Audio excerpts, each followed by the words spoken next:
Hi, Alex Polyak here. The game that got me into the GTA world a long time ago is celebrating its 20th anniversary now. Of course, I'm talking about GTA San Andreas, released on October 26, 2004. To celebrate this significant anniversary, I decided to tell you about an incredibly cool thing that has been hidden from players for all these long years. And before we begin, I would like to express my deepest gratitude to Elena for this find.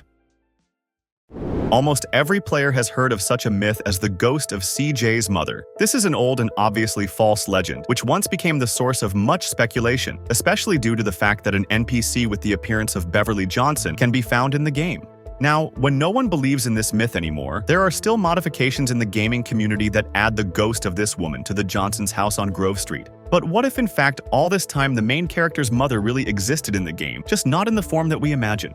Yes, this is not a joke, and now we will take a detailed look at that NPC, whose main secret is not at all in her appearance. Let's start with what kind of character this is and where you can find her. In the game files, she is called BFORI. This is an abbreviation in which the developers prescribe the classification of NPCs. In this case, it is translated as Black, Female, Old, Rich.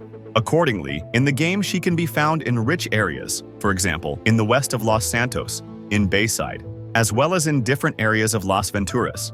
As already mentioned, this is the same skin that was used by the developers as the appearance of the main character's mother, which we see at the very beginning of the game in the Johnson's house when we are shown a photo of Beverly. In general, this is a common practice for GTA games. For example, this passerby from the rich areas is used in one of the missions as Sweet's girlfriend. But this regular NPC in one of the missions with Catalina is shown as a man named Mr. Whitaker, from whom you can take trucking missions. Basically, using the same model and texture for different characters usually means that the developers simply decided not to waste time on creating a unique skin. And in the case of Beverly Johnson, at first glance, everything looks exactly the same. There is a photo of her mother, and there is just a random woman with the same appearance. But you can ask me, what is the secret if appearance is not the most important detail? The answer is very simple, because the most interesting thing is hidden in the lines that can be heard from this NPC.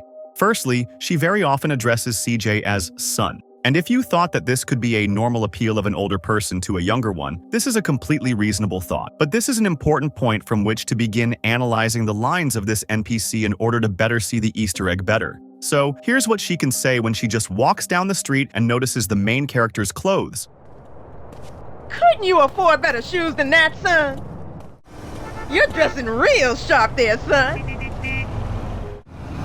I love them clothes, son. And here's her reaction to the fat CJ. What you been eating, son? Son, your titties is bigger than mine. And here are the phrases during the taxi mission. Come on, son, drive. Well done, son. Here you go, son, you earned it.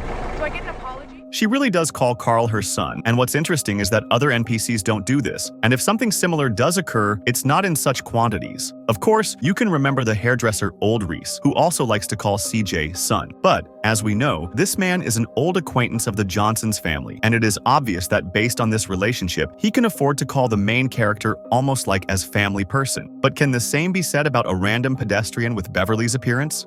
Of course not. So we continue to analyze this mystery. This woman often mentions her activities. More precisely, she works with hair and does both hairstyles and hair treatments, and even has her own profitable beauty salon. Two kinds of hair, good and bad. There's no ailment I can't cure. Did you know that tight weaves cause alopecia? Go on and leave your hair a mess then. You just snubbed a hair care millionaire. I'm doing big things in the beauty field. Your haircut is great. Tell your lady friends about my salon here. My salon is making good money. Apparently, this has nothing to do with Beverly, if not for one detail that Old Reese sometimes mentions. Your moms used to choose your styles.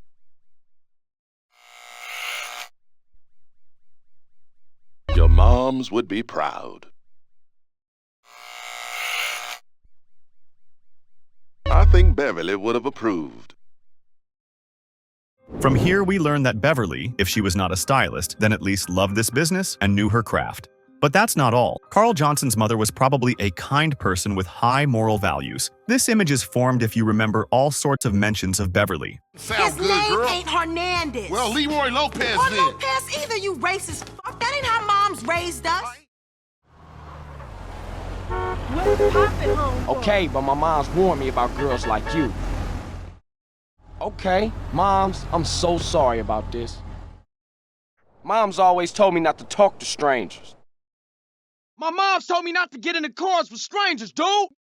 All this strongly characterizes the mother of the Johnsons family and makes it clear that she was a decent person. Similarly, good personal attributes and simply conservative views can be seen in the pedestrian who uses Beverly's appearance. That poor child of God? Does your mama know you're jacking folks? No respect the youngsters today. The word is excuse me. Beverly raised several of her children without a husband. It seems that the same can be said about an NPC similar to her, who lost her husband and has children. I'm gonna go get my son. Love to hook you up with my daughter. That was my late husband's car. Do you remember how Beverly died? It happened during the attack of the Ballas gang on the Johnson house, which was shown in the introduction video released by Rockstar as addition to the game. This is called a drive-by, when a gang member shoots at his victim from a passing car, and then this car quickly disappears. It seems very symbolic that this type of crime associated with Beverly is mentioned by a woman with her appearance, and she also talks about her distaste of weapons. You're not taking me on no drive-by, are you? I don't like no guns. And finally, it seems interesting that this woman figuratively calls herself a mother when talking to CJ. Come on, Mama's in a hurry. Drive. You're making Mama real mad, boy.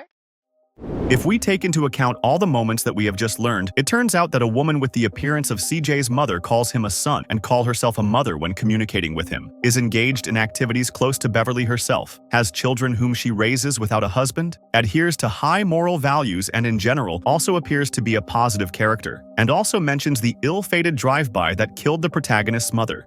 This suggests that this is a well-thought-out Easter egg, since this is no longer a case where the developers simply gave a random NPC the appearance of Beverly Johnson. It looks like Rockstar filled this pedestrian with a whole bunch of analogies that refer to the story of CJ's mother. Approaching this thing more creatively, we can say that this NPC is Carl's mother from a parallel universe where she is alive and feels good, where she does what she loves and helps others, earns a decent income, had a beloved husband who, although he died, he did not leave the family, and from whom 2 beloved children remained, apparently not connected with crime. It is surprising that such an interesting detail remained unknown for all 20 years of this game's existence, and Elena and I were happy to share this with you on the occasion of the anniversary of GTA San Andreas. If you enjoyed this video, please leave a comment here, press the like button, and subscribe to my YouTube channel. I have many more interesting GTA stories to share in my future videos. See you soon!